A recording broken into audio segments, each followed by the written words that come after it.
she knows that after her family has hung up their stockings on Christmas Eve, it will be a whole year before any one of them hangs anything up ever again.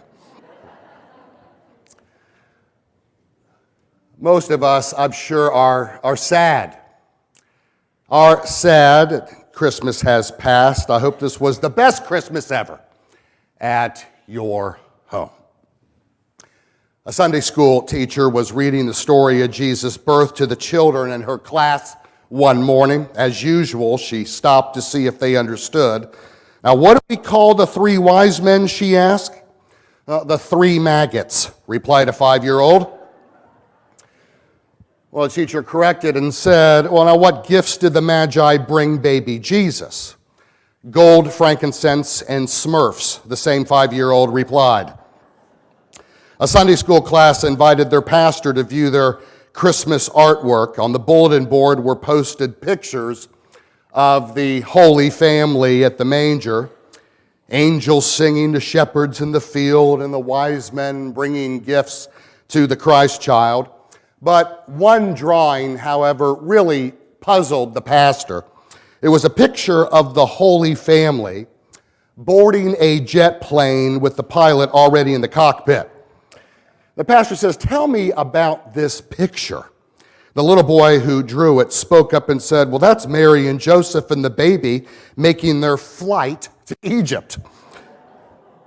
Oh, replied the pastor, and who's that flying the plane? Well, that's Pontius the Pilate, said the kid assertively.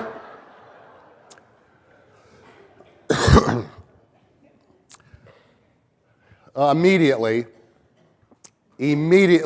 following the visit of the Magi, as Renee beautifully read for us earlier, Joseph was warned in a dream that Herod was about to search for the child to destroy him. And with this warning in mind, Joseph took Mary and the infant Jesus, and they fled. They fled to Egypt. Now, when you turn to the New Testament, there is no separation of the good news and the bad news. In fact, the two are inseparably intertwined, inextricably bound together. In Luke's gospel, for instance, the story of the manger scene appears side by side with that of universal taxation by the occupying forces of Rome.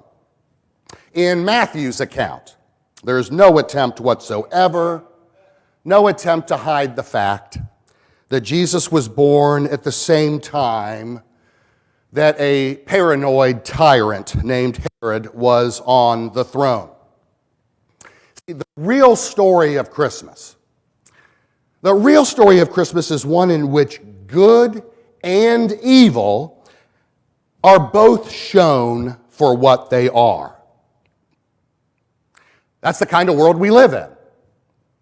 A cruel world where crime, poverty, prejudice, drug addiction, hunger, discrimination, murder, host of evils threaten to overwhelm society, and whose evil even impinges upon the kind of secure, happy life that we would provide for those that we love. It's always been so. John spoke of the light that shines in the darkness, and the darkness has not overcome it. But the darkness keeps trying. Why? Well, it has something to do with the very nature of humanity. Humanity has a sinful heart. Nothing new there. See if you recognize this scene written by an irritated journalist. He writes, quote, hurry as we may, we're hemmed in by a surging crowd in front and a dense throng of people pressing in from the rear. One man digs his elbow into me, another a pole. One bangs my head with a plant. You can be considered foolish and thoughtless if you go out without your will made. That sounds like the typical Christmas shopping crowd, doesn't it?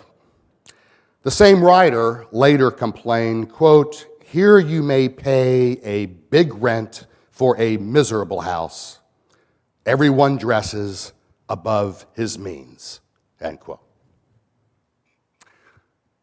Now, these sound like your problems and your frustrations. These are a quotation, a direct quote from the Roman writer Juvenal, who lived just after Jesus. But he could have been writing about our time, could have been writing about our town. Human nature, friends, unfortunately, is a constant. I'm not talking about technology. I'm talking about human nature. It's a constant. It changes very, very little through the ages. There's the darkness. There's a darkness in the corner of every human heart. And that's why, even in this beautiful story of Christmas, there includes a tyrant who slaughters little babies. That's the kind of world we live in. But listen, that's not the end. That is not the end of our story. Christmas is God's eternal sign that the forces of evil will not win. It'll never happen. Now, evil may sit for a while on the throne, but not forever. There's only one thing that we can be sure of. God will win. Hope remains constant. Constant. Us and our misfortunes. It's hope that we celebrate this day. The writer of the Gospel of John knew about the importance of hope. The light shines in the darkness, he writes, and the darkness has not overcome it. We're the recipients of that hope.